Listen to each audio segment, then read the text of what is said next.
tem comida para todo mundo no mundo. A verdade é que alguém quer comer o bife com ouro. Primeiro, assim, eu acho que a gente fala muito, ainda mais nós médicos ou psicólogos, a gente sempre fala da não saúde, né? A gente fala do estresse, do medo, da ansiedade, da depressão. E aí a gente começa a ver, tipo assim, a gente tem que começar a falar também do contraponto disso, né? Porque uma das coisas que a gente busca é tirar o quadro clínico, né? É superar isso. E aí foram feitas várias pesquisas, já há um tempo, do efeito exatamente dessas 3 palavrinhas, dessas 3 ações: empatia, gentileza e compaixão na saúde, não só mental. Começou como uma pesquisa de saúde mental, mas na saúde física, até porque a mente acaba comandando tudo. Então, se detectou algumas coisas interessantes. Por exemplo, primeiro, diferenciar. Empatia é só aquela questão de eu me botar no lugar do outro.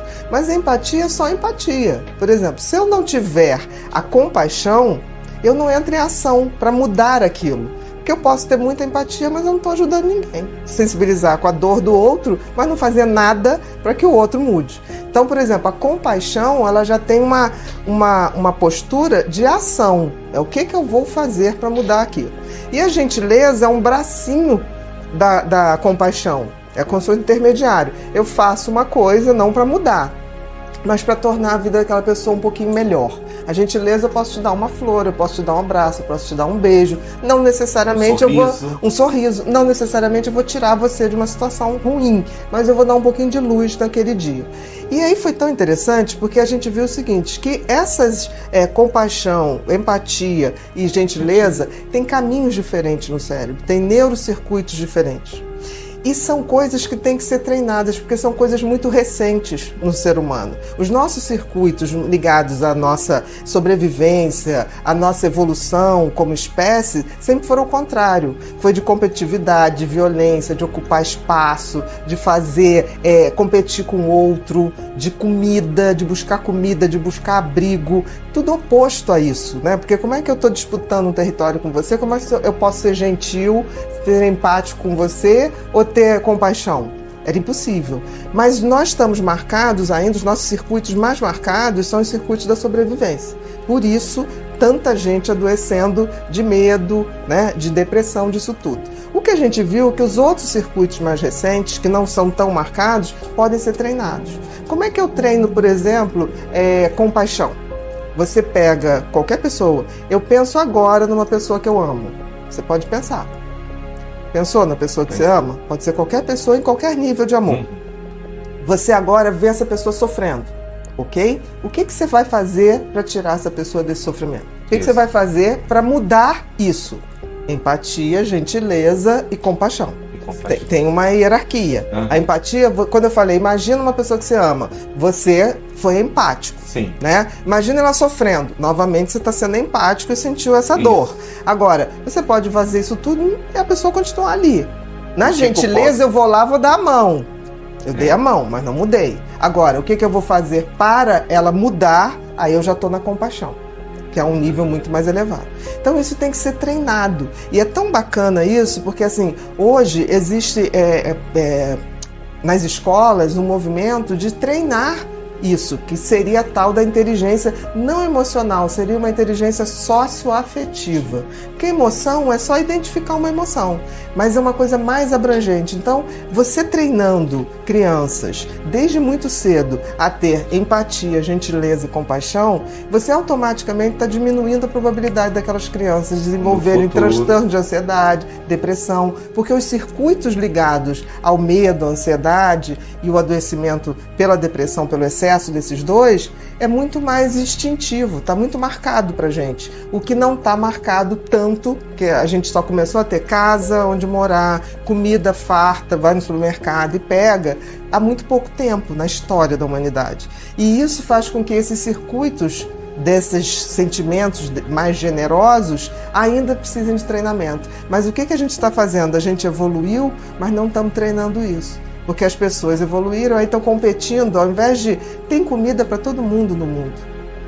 A verdade é que alguém quer comer o bife com ouro, né? Temperado com ouro. Aí não dá.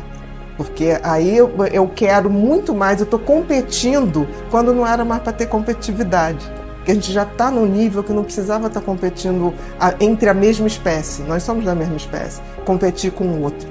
Olha, eu não sei se é da escola, eu acho que isso é um movimento que todo mundo tem que fazer. Eu acho que da escola é porque você pega as próximas gerações, mas a gente também tem que fazer isso. Por exemplo, as pessoas podem falar assim, mas meditação faz bem? Claro que faz bem, mas a meditação, ela só me esvazia, ela faz com que eu tenha um momento de paz, mas ela não me faz ir no movimento do outro, ela não me faz ter empatia, ela não me faz ter compaixão, ela não me faz ser gentil. Porque tem muita gente que medita e faz barbaridades com os outros, entendeu? A meditação é um momento que eu dou uma carga, eu reabasteço meu cérebro, eu equilibro as energias para que eu possa, então, planejar ações melhores. Mas a gente tem que treinar as pessoas, não só as crianças. Não sei se vai reduzir a violência, mas eu acho que as pessoas vão ser menos competitivas e acho que as pessoas vão ser mais... vão se ver mais nos outros, porque o objetivo da empatia é esse. Eu acho que as pessoas vão se ver mais nos outros. Para mudar a violência talvez leve muito tempo, mas o caminho eu não vejo outro. E a educação moral e cívica, eu também tive essa cadeira, mas era uma coisa muito chata. Era dado sem o menor glamour, Não tinha uma orientação.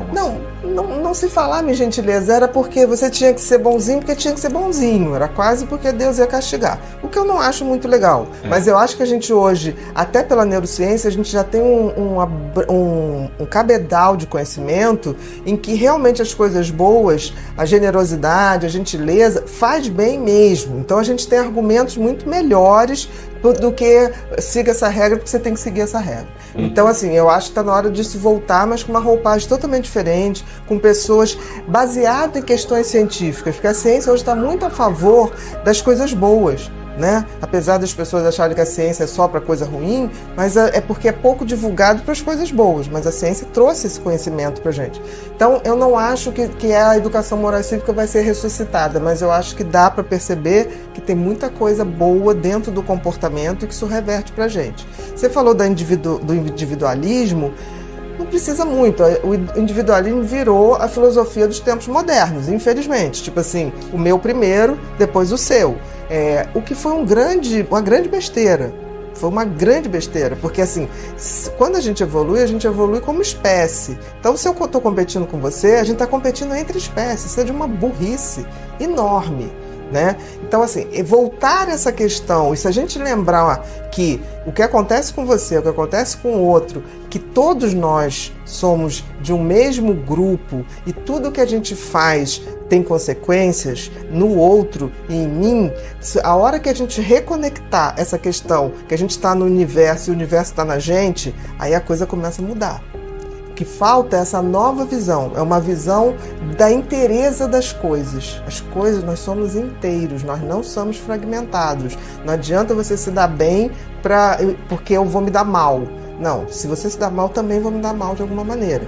É essa integralidade das coisas que começa a ter que vir para a mesa. E aí eu acho que não só a neurociências, mas a física quântica vai trazer isso para a gente. Por exemplo, é aquele velho questionamento, né? Um jornalista, um repórter, está diante da guerra, vendo uma pessoa morrer. Ele continua filmando? Ele fotografa? Ou ele faz alguma coisa para evitar? Isso é um questionamento histórico.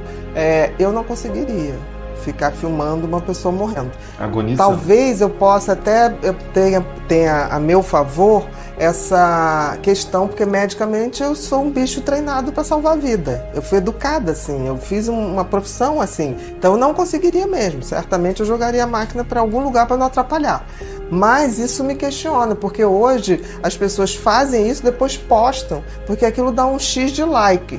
Então a pessoa não só está sendo fria, de não estar conseguindo exercer sua compaixão, como também está se valendo disso. Empático, nem gentil, nem com compaixão. Então, assim, eu acho que é isso que tem que ser revisto. Eu acho que as pessoas fazem isso normalmente hoje. É que nem as pessoas pedem para tirar foto com alguém conhecido, a pessoa está comendo, a pessoa se põe, posso tirar, né? Tipo assim, tá faltando um pouco de sensibilidade do momento. Acho que pode tirar foto, mas deixa a pessoa acabar de comer, deixa a pessoa acabar de engolir. Então, assim, essas gentilezas, sabe? Tá faltando a coisa do poeta gentileza. Gentileza gera gentileza e a gente tem que treinar, porque eu acho que as pessoas esqueceram. A gente vai ter uma saúde física e mental muito grande. Mas muito grande. A gente tem que lembrar que a autoestima, ela é uma avaliação que a gente tem da gente mesmo.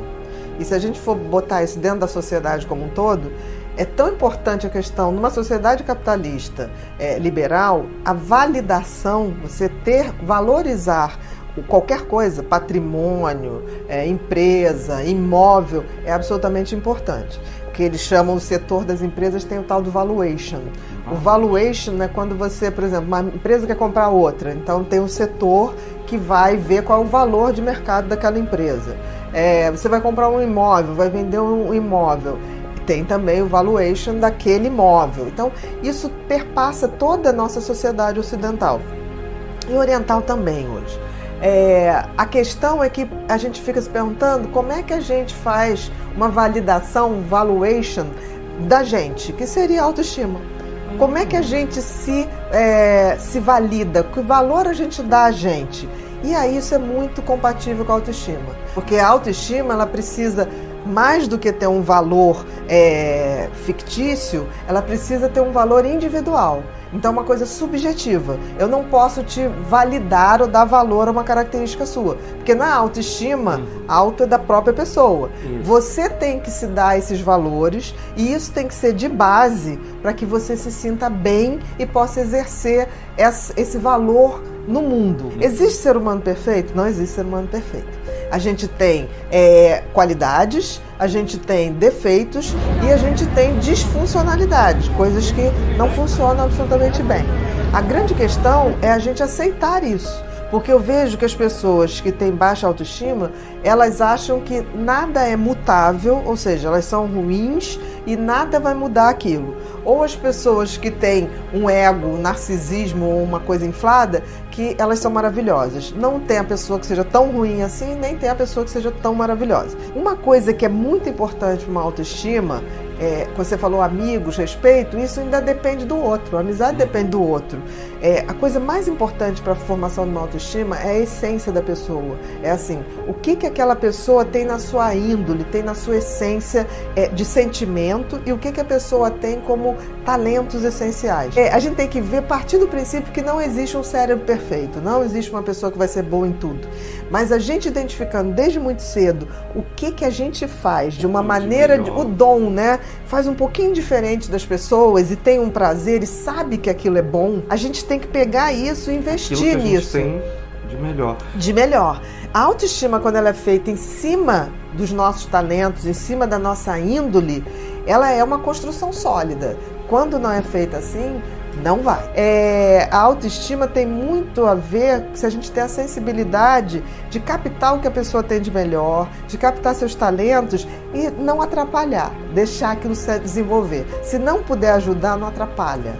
Eu acho que se a gente não consegue conectar a pessoa a essa essência dela, a esse retorno a essa criança que não tinha noção de inadequação, que não tinha esse tipo de visão depreciativa, e a gente trazer essa criança para avisar esse adulto que, olha, eu sobrevivi, só falta agora ser feliz. Eu acho que esse retorno é fundamental. Eu, quando olho para trás, quando eu falo assim, eu nunca pensei que eu ia ser escritora, mas eu adorava escrever. Eu me lembro que eu ia para o escritório do meu pai, tinha uma máquina, Olivetti, aquelas máquinas, e eu brincava de ficar batendo aquilo, e eu achava que eu estava escrevendo capítulos de novela. Não tinha nada. Legal. Entendeu? Então, na minha cabeça, aquilo tinha um ritual. E que eu abandonei quando eu descobri disléxica. Eu falei assim, não posso mais escrever porque eu só escrevo errado. Então, assim, e deu tempo de recuperar isso. Quando alguém chegou para mim e falou assim, você tem revisores. Revisor é para isso. Então, hoje, quando eu olho para trás e olho assim, 14 livros, eu falei, gente, eu nunca achei que eu escreveria nenhuma apostila. Eu achei que eu não era capaz de escrever nenhuma apostila. Então, assim, se a gente não resgata esses talentos essenciais, não se constrói autoestima em cima de palavras positivas. Eu sou bom, eu sou bom, eu sou bom, eu sou maravilhoso. Isso não funciona. A única autoestima que é real é aquela que eu invisto nos meus alicerces. E todo mundo tem um talento, todo mundo tem um dom, vem no DNA, seja lá quem nos criou, o Criador nos fez com alguma função e algum talento para exercer essa função. Então, assim, seja onde for, a gente tem que deixar a essência da gente, o carimbo da gente. É isso que fica. É isso que fica. O dom da gente. O dom da gente. Não tem autoestima que se construa em cima de coisas que não sejam verdadeiras, que é a essência da gente e os talentos e os dons que a gente já veio para cá. Senão a gente está aqui para evoluir. E evoluir através dos nossos talentos. Se você não faz isso, você nem cumpre a função que a vida te dá.